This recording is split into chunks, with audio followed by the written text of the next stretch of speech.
The air is thick with the oppressive heat of a Grecian summer day, the sun blazing down onto the stone streets of Athens. The clatter of sandals against cobbles fills the air, punctuated by a distant murmur of voices, debating, arguing, seeking truth. Suddenly, the scene shifts to a quieter, more solemn atmosphere. The faint scent of olive oil wafts through the air, mingling with the earthy aroma of dirt and sweat. In a dimly lit chamber, Plato lies in his final moments, the room heavy with the scent of herbs and incense. His frail body rests on a simple bed of straw, his once vibrant mind now fading, yet still grappling with the vast complexities of existence. The sound of a faint rustling as he shifts, his breath shallow, indicates the weight of his thoughts. "I have devoted my life to the pursuit of knowledge," he whispers, his voice barely above a breath, but the truth remains elusive. Outside, the cacophony of life continues. Children laugh in the distance, a merchant calls out to potential buyers, the clang of metal as a blacksmith hammers away. Yet, within this chamber, a stillness settles as Plato takes one final, labored breath, his thoughts intertwining with the very essence of philosophy. "What is the essence of the good?" he muses, his voice fading into silence. In that moment, a profound stillness envelopes the world outside, as if even the bustling city recognizes the loss of a giant among men. Plato's final breath becomes a pivotal silence, a transition not just for him but for the trajectory of Western thought. The impact of his philosophical inquiries will ripple through the ages long after this day, igniting the pursuit of truth in countless souls. Plato was born around 428 BCE, a time when Athens stood as a beacon of culture and democracy, yet it was a city rife with political turmoil and social strife. His family, part of the aristocratic class, was not immune to the fluctuations of fortune and influence. The faint scent of burnt sacrifices wafting through the air spoke of their wealth, yet there was an underlying tension, a fear of the instability that hung over the city like a dark cloud. Tragedy struck early for Plato. The death of his beloved mentor, Socrates, at the hands of the state resonated painfully within him. The atmosphere was thick with sorrow and frustration, as he grappled with the harsh reality of philosophical inquiry being met with hostility. How can it be just, he would later ponder, for the wise to suffer while the unjust prosper? The moistness of his tears mingled with the dust of the Athenian streets as he wandered, often lost in thought, feeling the weight of Socratic ideals burdening his heart. In those formative years, the lessons of trauma would shape his worldview, infusing his writings with a deep-seated desire for justice and truth. The clattering of armor and the cries of the fallen from the Peloponnesian War echoed in his mind, serving as a constant reminder that the pursuit of wisdom came with profound risks. It was a world that seemed to choke on its own ideals, and the very air felt heavy with the ghosts of those who sought to question authority, only to pay the ultimate price. As Plato ventured into the world of philosophy, he was met with significant challenges. His early writings were met with skepticism, and it was during a particularly harsh winter in Athens that he faced his first existential crisis. The bitter cold seeped into his bones, and as he scribbled notes in the flickering light of an oil lamp, he questioned whether his efforts were in vain. "Has all my study been for naught?" he lamented to himself, the words tumbling from his lips like the snowflakes outside. The sound of the wind howled through the cracks in the window, a stark reminder of his solitude. One night, struggling with the weight of his thoughts, he threw his notes to the ground in frustration. "Will the world ever understand the ideals of justice and virtue?" he cried into the darkness, his voice trembling. The notes scattered around him, a physical manifestation of his internal despair. Yet, in that moment of vulnerability, a flicker of determination ignited within him.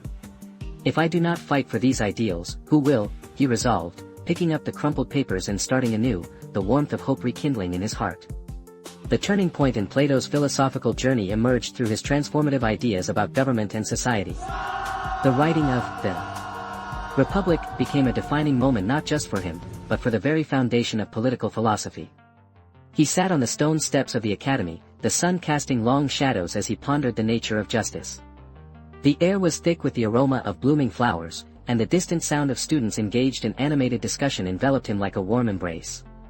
Plato envisioned a society governed not by the whims of the powerful, but by philosopher kings, wise rulers who could see beyond the immediate and grasp the larger truths.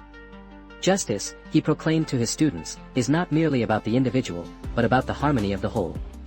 He gestured passionately as he spoke, the gravelly texture of his voice resonating with authority. In this ideal state, each citizen plays a role, contributing to the greater good. A society can only flourish when the wise guide the ignorant. The strategy he employed was both revolutionary and pragmatic, advocating for an educated ruling class that would prioritize the collective welfare over personal gain. He outlined the necessity of education and moral development, emphatically insisting, only through philosophy can we achieve true knowledge of the good. In that moment, it became clear, Plato was not merely dreaming of an ideal, he believed in actionable change, and that belief would ignite philosophical discourse for centuries to come.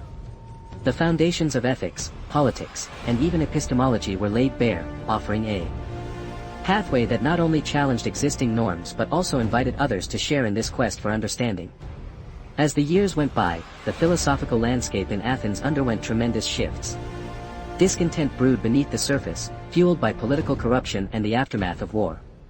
Yet, it was during a public debate, in the heart of the Agora, that Plato confronted his fiercest opponents. The air was electric, thick with tension and the buzzing of anxious spectators, eager to witness this intellectual clash. Plato stood, poised yet unyielding, in front of a crowd that included both supporters and detractors. The sun beat down, causing beads of sweat to form on his brow, but he felt invigorated amid the challenge. The distant sounds of hammering and the sharp cries of street vendors served as a backdrop to the philosophical battleground. "Tell me," he began, his voice cutting through the murmur of the crowd, "what is the basis of your understanding of justice?"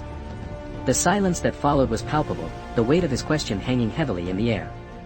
A loud scoff erupted from a critic, their voice dripping with disdain. "You think you can define justice? It's merely a construct of the powerful." Plato's eyes narrowed, his heart racing with the thrill of the debate.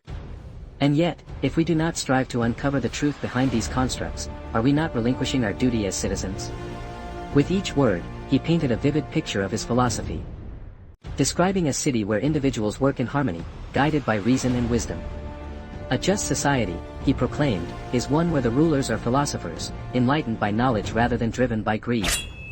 The echoes of his voice sent ripples through the crowd, and for a moment, the air seemed charged with possibility. It was not merely a debate, it became a declaration of purpose, a testament to the resilience of philosophical inquiry amidst adversity. The conviction in his words resonated with many, igniting a movement that would reverberate through history.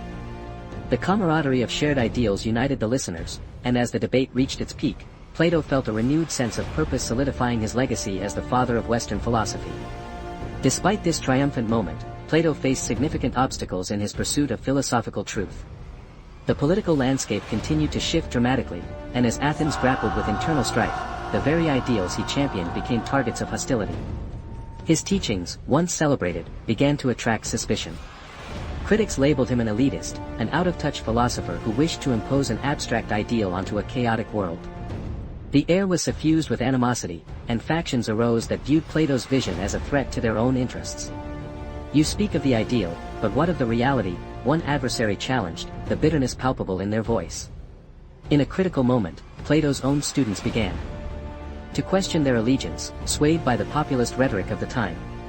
"Isn't it easier to follow what is popular rather than what is true?" they murmured among themselves, their doubt echoing in Plato's mind. The betrayal stung, the warmth of camaraderie now feeling cold and distant. It was a painful period, one that tested his resolve. Yet, even in the face of adversity, Plato remained steadfast. Truth is not defined by popularity, he would remind himself, the stubbornness of his convictions igniting a fire deep within. The battle was not merely against external forces, but against the creeping despair that sought to undermine his belief in human potential.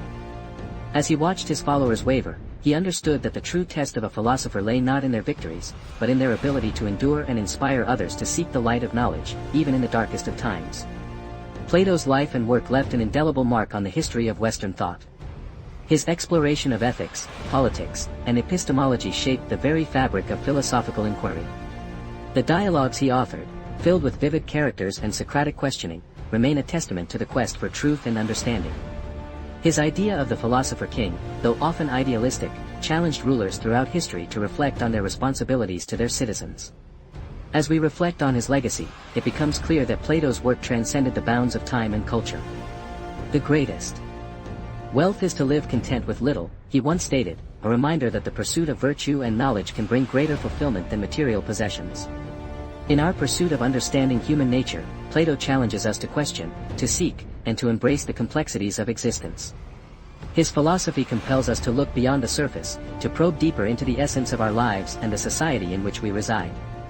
Even now, his inquiries resonate, guiding thinkers, leaders, and everyday individuals in the relentless pursuit of wisdom.